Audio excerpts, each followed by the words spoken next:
ये जितने गठबंधन हुए हैं ना, गठबंधन ही ठग बंधन है। जितने ठग इकट्ठे हुए हैं, अगर ऐसे ऐसे 4 गिरोह और मिल जाएं तो भी मोदी जी का बाल भी नहीं उखाड़ने वाले। बाल बांका नहीं हो सकता। मोदी मोदी है, मोदी का ही राज आएगा। जिस तरीके से केंद्र में मोदी है, इस तरीके दिल्ली में भी मोदी आने वाला है। मुसलमान ये समझ चुका है कि किसके साथ चलने में हमें फ़ायदा है। कांग्रेस ने हमें क्या दिया? 65 साल राज किया, कभी मलियाना में, कभी मुरादाबाद में। कुछ नहीं होगा। मोदी जी को 2024 में आने वाले वक्त में कोई नहीं रोक सकता और पहले से भी 50 सीट फालतू मोदी जी की आई। जब भी कांग्रेस का वोट, क्योंकि कांग्रेस मुसलमान को बपौती समझती थी अपनी, लेकिन अब मुसलमान ये समझ चुका है कि किसके साथ चलने में हमें फ़ायदा है। 2024 के चुनावों को लेकर विपक्षी पार्टियां अभी से सक्रिय हो चुकी हैं। राहुल गांधी लेह लद्दाख पहुंच रहे हैं और इसी के साथ आरोप ये लगाए जा रहे हैं कि 2024 में मोदी जी अगर वापस आते हैं तो देश में लोकतंत्र की हत्या होने वाली है। देखिए, मुझे लगता है कि पप्पू जी लेह लद्दाख जो गए हैं ना, वो दिल्ली से मुंह छुपा कर गए हैं। उन्हें अभी से पता लग गया है कि वो दिल्ली में आएंगे तो शर्मिंदा होंगे। 2024 के बाद ही अब वो लेह लद्दाख से आएंगे, वहीं एक समाधि लेंगे वो शर्म के मारे, क्योंकि अब वो हार उनको दिखाई दे रही है। ये जितने गठबंधन हुए हैं ना, गठबंधन ही ठग बंधन है। जितने ठग इकट्ठे हुए हैं, अगर ऐसे ऐसे 4 गिरोह और मिल जाएं तो भी मोदी जी का बाल भी नहीं उखाड़ने वाले। बाल बांका नहीं हो सकता। मोदी मोदी है, मोदी का ही राज आएगा। जिस तरीके से केंद्र में मोदी है, इस तरीके दिल्ली में भी मोदी आने वाला है। विपक्षी पार्टियों में कांग्रेस सबसे ज्यादा बड़ी पार्टी है और कांग्रेस के ही नेता हैं रणदीप सुरजेवाला, जो ये कहते हैं कि जो बीजेपी को वोट देते हैं वो राक्षस प्रवृत्ति के हैं और आज उन्होंने गाली का इस्तेमाल भी किया है। तो आप बताइए, कौन राक्षस प्रवृत्ति का है? पर जो गाली दे रहा है वो राक्षस है, या जो संयम से मोदी जी के जो कार्यकर्ता हैं, मोदी जी हैं, कितने संयम से भाषा से बात करी है। अभी उन्होंने लाल किले की परिचारी से भाषण दिया, कितने संयम से दिया? उन्होंने किसी को गाली दी है? तो जो गाली देता है वो खुद राक्षस है, ये साबित हो चुका। इसी के साथ ये भी आरोप लगाए जाते हैं कि सर, मुसलमानों को लेकर बात करें तो आज हमारे देश में अगर मुस्लिम वोटरों की बात करें तो वो तादाद बढ़ रही है और आज मुस्लिम वोटों के लिए ही तुष्टीकरण की राजनीति की जाती है और कहीं ना कहीं बीजेपी के ऊपर भी ये आरोप लगाया जाता है कि मुसलमानों का इस्तेमाल किया जा रहा है। मुसलमानों के लिए कोई काम नहीं किया मोदी जी ने। आपको कितना? जब भी कांग्रेस का वोट, क्योंकि कांग्रेस मुसलमान को बपौती समझती थी अपनी, लेकिन अब मुसलमान ये समझ चुका है कि किसके साथ चलने में हमें फ़ायदा है।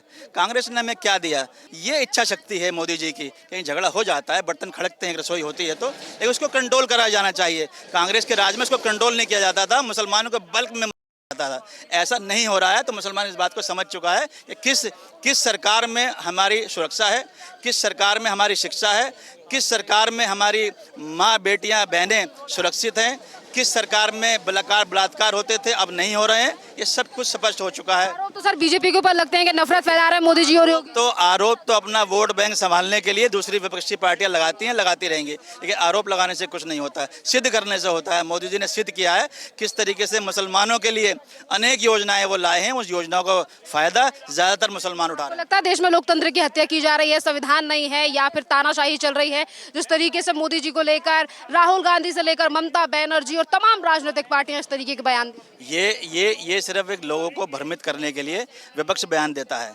आप भी जानते हैं कहीं लोकतंत्र की हत्या नहीं हो रही है। लोकतंत्र को तो और मजबूत किया जा रहा है, नए नए कानून बनाकर। जिन कानूनों में कहीं पहले लूज था कानून, अब उसको सॉलिड करके महिलाओं के लिए, बच्चों के लिए, बलात्कारियों के लिए फांसी की सजा अब आ रही है। तो ये लोकतंत्र की मजबूती है या कमजोरी है? आप पत्रकार जी, आप खुद ही बता दीजिए। अगर आप आज रात को कहीं 12 बजे जाना हो, आप जा सकती हैं आराम से, और वही जो पहले था तो कहीं एक असुरक्षा की भावना थी, अब नहीं है। आप अकेली पत्रकारिता कर रहे हैं महिला होकर के, तो ये आपके लिए भी मजबूती है, पूरे देश के लिए मजबूती है। क्या लग रहा है सर, इंडिया अलायंस है एक तरफ, दूसरी तरफ देश के प्रधानमंत्री नरेंद्र मोदी, जिनको लेकर कहा जा रहा है कि प्रधानमंत्री नरेंद्र मोदी 2024 में रिपीट नहीं करने वाले। देखो, ये जो है ना, ये जो ठग बंधन, गांठ बंधन बना, गांठ हमेशा लगती है, खुल जाती है। ये कुछ नहीं है, अभी धीरे धीरे टाइम आ जाने तो 2-4 महीने की है। जब पिंजरे में आदमी बंद होगा बहुत फड़फड़ आता है। ये बंद है, ये फड़फड़ा रहे हैं। कुछ नहीं होगा। मोदी जी को 2024 में आने वाले वक्त में कोई नहीं रोक सकता और पहले से भी 50 सीट फालतू मोदी जी की आएंगी। ये बताइए, पर रणदीप सुरजेवाला तो कहते हैं कि जो मोदी जी बीजेपी को वोट देते हैं वो राक्षस प्रवृत्ति के। तो वही राक्षस है, वही कहने वाले हैं। वो दूसरों में उनके पास बचा क्या है? उनके पास यही तो बचा है कि दूसरे को जो है ना भ्रम फैलाओ, दूसरों पे जो है ना ये, वही उनकी राजनीति थी पहले से। तो वही वो काम कर रहे हैं। उन्हें लग रहा है कि मुस्लिम जो है ना हमसे खिसक गया, मुस्लिम तो बीजेपी पे जा रहा है। उनके पास था क्या? पर ये आरोप लगाए जाते हैं कि नफरत फैला रहे हैं मोदी और योगी देश में। अगर मोदी जी नफरत फैलाते तो लाल किले प्राचीर जैसी वहाँ से जो है ना ये स्पीच नहीं देते।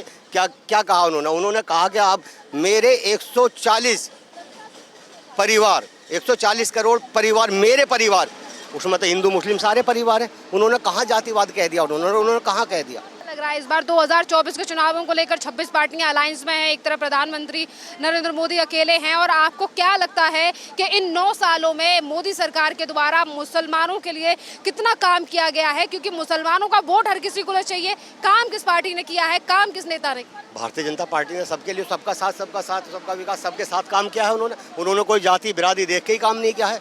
मुस्लिमों का भी साथ वही काम किया, उनका भी सारे काम बराबर किए हैं। सिर्फ वो बांटने का काम करते हैं? नहीं, कभी भी नहीं करा बांटने का काम, नहीं करती बीजेपी बांटने का काम, नहीं बांटने का काम करते हैं। अभी आप कह रहे थे उत्तर प्रदेश, आप यूपी में जा करके देखिए, वहीं एक किसान की ट्यूबवेल होती है। अगर किसान के यहाँ पे एक बल्ब भी लगा हुआ है, अगर वो सालों साल लगा हुआ है तो उतरने का काम नहीं। पहले इनकी सपा की सरकारों में क्या होता था, अगर वो लगा दिया तो आपको ट्यूबवेल तो वहाँ मिलेगी ही नहीं, उसकी मोटर तक की निकाल कर ले जाते थे। रास्ते बीच में किसान को मार दिया जाता था। आज करके दिखाइए। यादव सर, अभी आपने उत्तर प्रदेश का जिक्र किया, वो अखिलेश यादव कह रहे हैं 80 में से 70 सीटें सपा लेने जाने वाली है इस बार। तो देखा तो पिछली बार कितनी सीट आई हैं। अब क्या मैं कह रहा हूँ कि खाता भी नहीं खोल पाएंगे, नहीं खाता भी नहीं खोल पाएंगे। 80 में से 73 सीट बीजेपी लाएगी। मुख्यमंत्री कह रहे हैं कड़ी टक्कर दी जाएगी मोदी। बता, अगर टक्कर की नहीं होती तो फिर ये क्यों इतना गठबंधन करते? अपने दम पर लड़के दिखाते, कौन सी हो जाएगी इनकी। कुछ और लोग भी मौजूद हैं। सर, क्या नाम है आपका? सुमित कुमार नाम है। कहाँ से हैं सुमित? यहीं दिल्ली से ही है। ये बताइए, क्या लग रहा है 2024 के चुनावों को लेकर विपक्षी पार्टियों ने गठबंधन किया, कहा जा रहा मोदी जी रिपीट नहीं करेंगे? देखो जी, विपक्षी पार्टी ने पिछली बार भी गठबंधन किया था, मुंह की खानी पड़ी थी। इस बार और ज़्यादा मुंह की खाएंगे, क्योंकि पब्लिक जो है पागल नहीं है, उसको मोदी जी का काम दिख रहा है। मोदी जी एक बात कहते हैं कि तुम विकास किए जाओ, तुम्हारा वोट तुम्हारा खुद चल के अपने पास आएगा, तुम्हें कहीं जाने की ज़रूरत नहीं है, तुम्हारा वोट जो भी है अपने आप चल के तुम्हारे पास आएगा। और आज की डेट में मोदी जी का विकास इतना है, उसके लिए किसी को बताने या कहने की जरूरत नहीं है। यूपी में आप चले जाइए, सिक्योरिटी सबसे ज़्यादा वहाँ पे आज की डेट में है कि आम जनता जो पहले सोचती थी कि रात को 12 बजे 1 बजे जाएं, वो आज रात सुबह 4 बजे भी बेधड़क होकर निकलती है। उन्हें पता है हम पूरे सिक्योर हैं। तो मोदी के राज में आम जनता पूरी सिक्योर है, कोई दिक्कत कोई परेशानी नहीं है। 2024 नहीं, 2029 में भी मोदी जी आएंगे, 29 में भी मोदी जी आएंगे। क्यों लग रहा है ऐसा? क्योंकि देश जो है, उसकी जनता जो है, उनको दिख रहा है कि ये मोदी जी जो हैं तभी हम सिक्योर हैं, यहाँ पर सिक्योर हैं हम यहाँ पर। देश की जनता को दिख रहा है, उनका काम दिख रहा है। मोदी के कराए हुए रैपिड रेल कराई हुई है, सुरक्षा कराई है, जनधन बीमा कराया, आम लोगों के लिए कराया, रेडी पटरी वालों के लिए स्वनिधि योजना चला रखी है। तो इतनी योजनाएं उन्होंने चला रखी है जो विपक्षी पार्टी देख देख के परेशान है। तो जब आम पब्लिक को सुविधा मिलेगी और जनता को वो मिलेगी तो पब्लिक नेचुरल सी बात है कि जो काम कराएगा वोट उसे ही देगी।